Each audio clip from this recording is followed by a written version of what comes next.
All right, Nashville. I should say Middle Tennessee. Let's broaden the scope. We're here for Breast Cancer Awareness Month, proudly supporting survivors with the Save Second Base hat. This is a fundraiser we're doing here. But we're also here to answer some questions. What to do after you've been diagnosed. So if you're diagnosed with breast cancer, that assumes that you've got a tissue diagnosis, or which is to say you've had a biopsy that shows that you have breast cancer, unfortunately.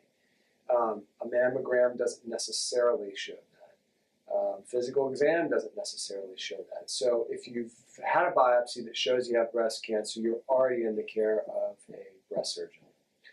And I would let your breast surgeon lead you in what should be your next step.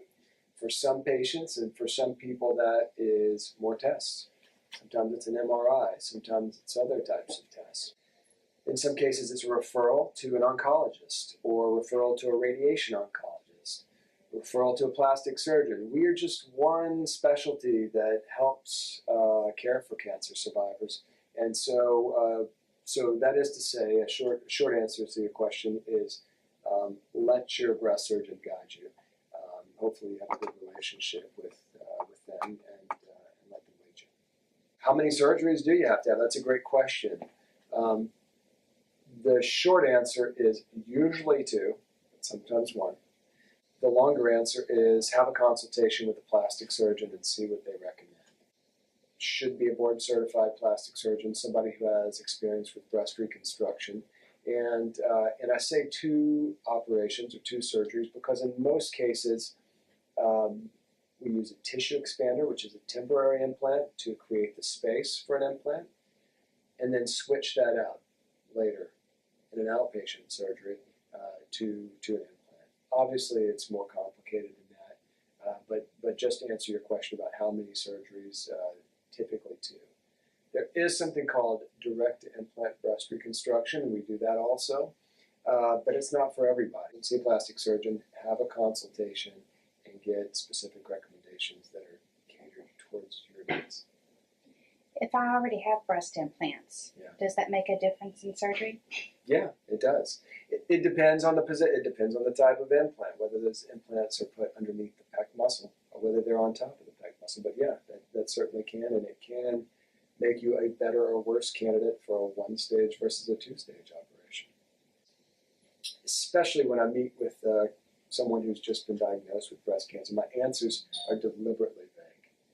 And they are because breast cancer is a very complicated thing. Mm-hmm. Treatment for breast cancer is complicated. It involves reconstructive surgeons from plastic surgery. It involves breast oncologist. It involves surgical oncologist. It involves medical oncologists, radiation oncologists. And there are a lot of different women with different shapes, sizes, different stages in their cancer. And all these things kind of come into play. So it's very complicated. When people are just diagnosed, it's hard to take in a lot of information. You're thinking about mortality issues, you're scared, emotional, and it's just a lot to take in. So I try to focus on the big picture, give people the information they need to make sound decisions about their care and their treatment. The example I use is making a nipple. Sometimes people say, well, some people who are particularly detail-oriented might ask me, how do you make the nipple? We'll get there. Let's talk about the big picture first. Let's make sure we're taking care of you and giving you the information you need to make sound decisions about your treatment options. We'll get to the technical stuff later, and we always do.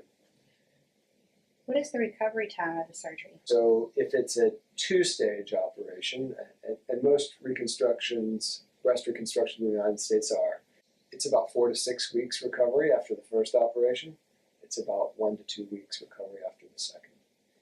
The time interval between those two varies depending on what each person's needs are. Some women need chemotherapy, and so we wait till the chemotherapy is finished to do the second operation. Some women need chemotherapy and radiation, so we wait even longer for those particular women because we want them to get finished with their other treatments before we do the final reconstruction. TE, that stands for tissue expander, and those are the temporary implants that we put in at the same time as the mastectomy, usually. We sometimes use them in delayed reconstruction, but mostly we place them at the same time as the mastectomy. And a TE fill is how you fill the tissue expander. So this is a tissue expander, and these are the temporary implants that we use at the initial reconstruction, or what we call the first stage. They typically go in the area where the breast was, and it's got a port which we fill with saline. We fill it weekly. We start the third week after surgery, and we put typically 2 fluid ounces in this port each week until it becomes round and gives the shape of a breast. These are not very soft and not very breast-like. So once painful? Is it painful?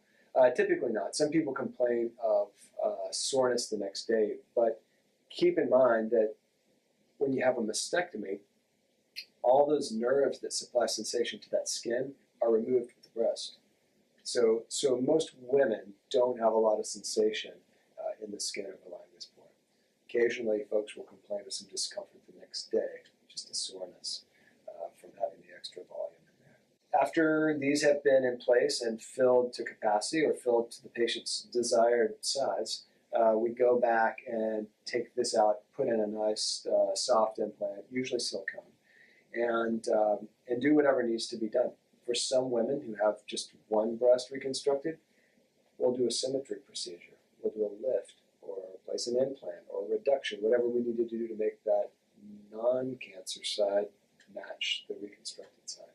For other women who have bilateral mastectomies, some women get to keep their nipples, some women don't. So if folks need nipples, we'll make nipples and areolas at the same time. We really focus a lot on shape and symmetry at that second operation, just to make things as symmetric and as good looking as we can.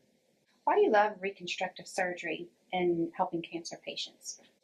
I like it because it's challenging. Technically, it's very interesting. You know, it's a lot harder, I think, to create a breast out of skin, fat, muscle implant than it is to take do a breast augmentation, for example. Not to say that doesn't have its own challenges, but it's certainly technically challenging, and I like the work.